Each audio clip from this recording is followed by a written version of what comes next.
पिछले एपिसोड में आपने देखा कि एक मगरमच्छ ने कबीर को निगल लिया और कुछ समय बाद मगरमच्छ का पेट फट गया और कबीर समुद्र के बहुत गहरे पानी में चला गया। कबीर के चारों तरफ बहुत सारी छोटी छोटी मछलियाँ थी। तभी वहाँ एक बहुत बड़ी मछली आई और कबीर को निगल गई। लेकिन मछली के पेट में कालरिक की दुनिया है। जब कबीर ने अंदर जाकर कियारा, काशवी और लिली को देखा तो उसके होश उड़ गए।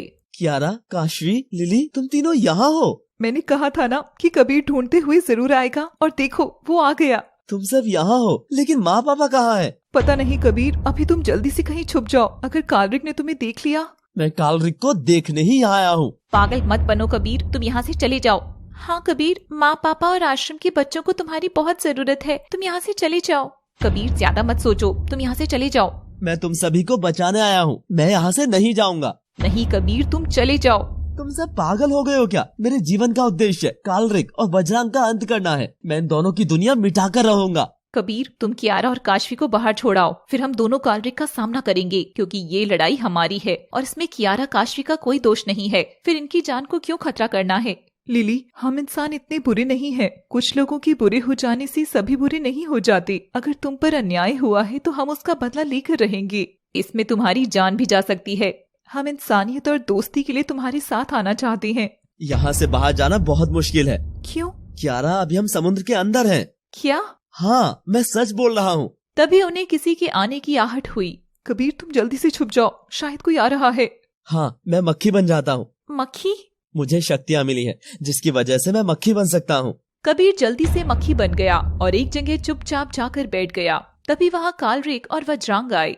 लिली, लिली, तुम मुझे इतना ज्यादा परेशान क्यों कर रही हो? कालरिक, हमें यहाँ से जाने दो। पहले नागमणि और उसके बाद कुछ और बात करेंगे। मेरे पास नागमणि नहीं है। तेरे पास क्या है और क्या नहीं है ये मैं जानता हूँ, इसीलिए कालरिक के सामने ज्यादा होशियारी नहीं। कालरिक, इन लोगों को इसी दुनिया में कैद रहने दो, कुछ दिन में ये खुद मर जाएंगे।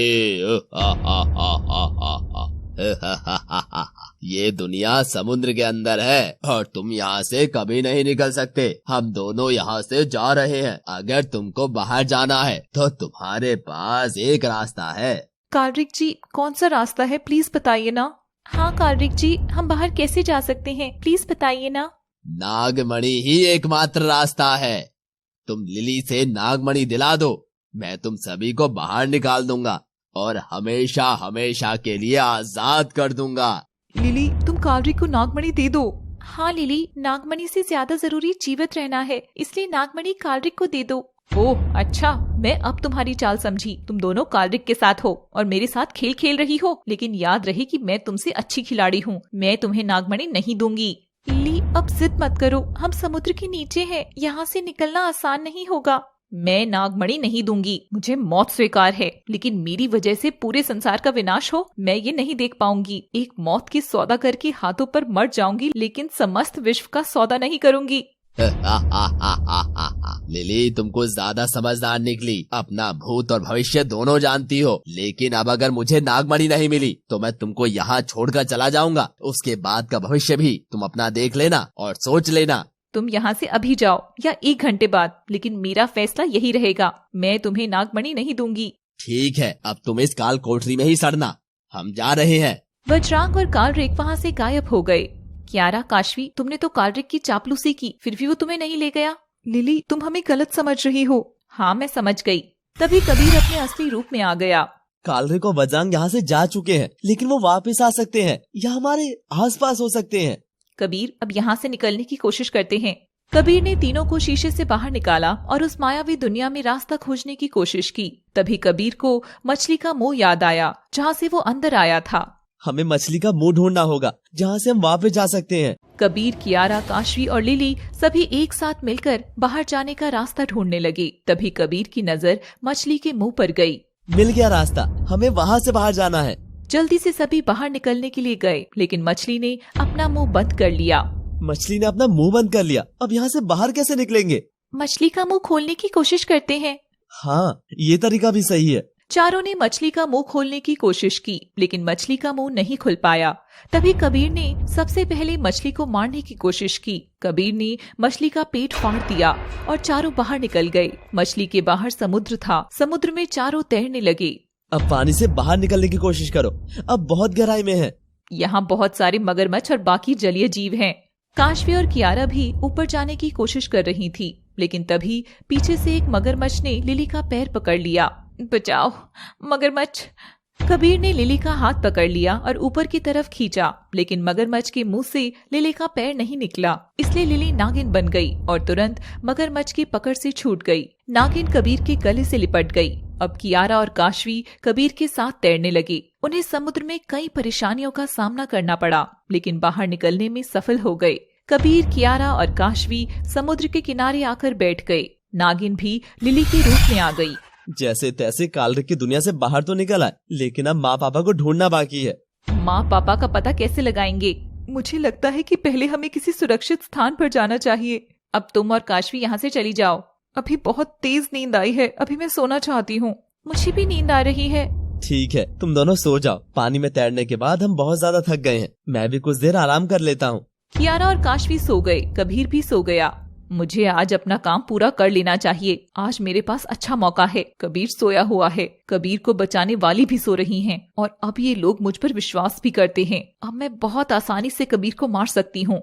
लिली बहुत क्रोध में थी, इसलिए कबीर को जल्द से जल्द डसना चाहती थी। इसलिए लिली नागिन बन गई और कबीर की गर्दन पर डसने के लिए आगे बढ़ी, लेकिन वो रुक गई। नागिन बार बार डसने की कोशिश करती, लेकिन फिर रुक जाती। नागिन कबीर को डसने में असमर्थ रही, इसलिए उसने सारा जहर समुद्र में गिरा दिया। समुद्र का पानी भाप बनकर उड़ने लगा। समुद्र में एक भूचाल आ गया।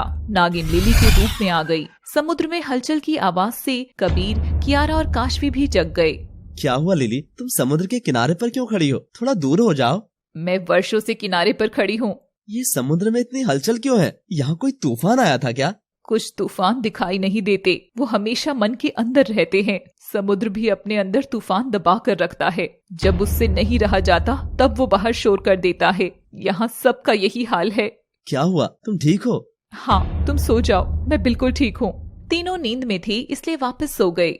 जिसने मेरी बार बार जान बचाई, पिछले जन्म में भी और इस जन्म में भी मैं उसी को मारने की कोशिश कर रही थी। मुझे अपना सिर्फ स्वार्थ दिखा। एक बार कबीर की आंखों में प्यार नहीं देखा, उसकी जिम्मेदारी नहीं देखी। काशवी और कियारा भी उससे प्यार करते हैं। मैं ये नहीं सोच पाई मैं क्यों उसे मारना चाह रही थी। सच में मैं बहुत बुरी हूँ। मैं अपने कबीर को मारना चाह रही थी। ईश्वर भी मुझे माफ नहीं करेगा। कबीर, कियारा और काशवी के कानों में भी ये बात चली गई, लेकिन नींद में होने के कारण उन्होंने ध्यान नहीं दिया और वापस सो गए और अगली सुबह तक सोते रहे। लिली की आंख खुली। लिली ने तीनों को जगाया। नई सुबह हो गई है, अब उठ जाओ। हाँ, अब मेरी नींद पूरी हो गई है। लिली, अब यहाँ से कहाँ जाएंगे? तुम और काशवी घर चले जाओ, मैं और कबीर यहाँ रुकेंगे। मैं कबीर के साथ ही यहाँ से जाऊंगी। काशवी, अब कबीर मेरा है। हम इंसानियत की वजह से तुम्हारी मदद कर रहे हैं। मैं कबीर को तुम्हें नहीं दूंगी। कबीर मेरा था, मेरा है और मेरा ही रहेगा, समझी तुम? मैंने कबीर को पाने की कोशिश की है, कर रही हूँ और करती रहूंगी। तभी लिली को वही आवाज वापस सुनाई दी। लिली, क्या तुम जानती हो कि तुम किससे बात कर रही हो? हाँ, मैं काशवी से बात कर रही हूँ। यहाँ तुम्हारी एक सबसे बड़ी दुश्मन पहले से उपस्थित है। क्या तुमने उसे अभी तक नहीं पहचाना? नहीं, यहाँ कौन है? यहाँ सभी मेरे दोस्त हैं। यहाँ नागरानी भी है। नागरानी? लिली को पीछे की सारी बातें याद आ गई। कहाँ है नागरानी? काशवी ही नागरानी है। यह बात सुनकर काशवी खड़ी रह गई और कबीर, कियारा और लिली ने काशवी को शक की निगाहों से देखा। कहानी जारी रहेगी।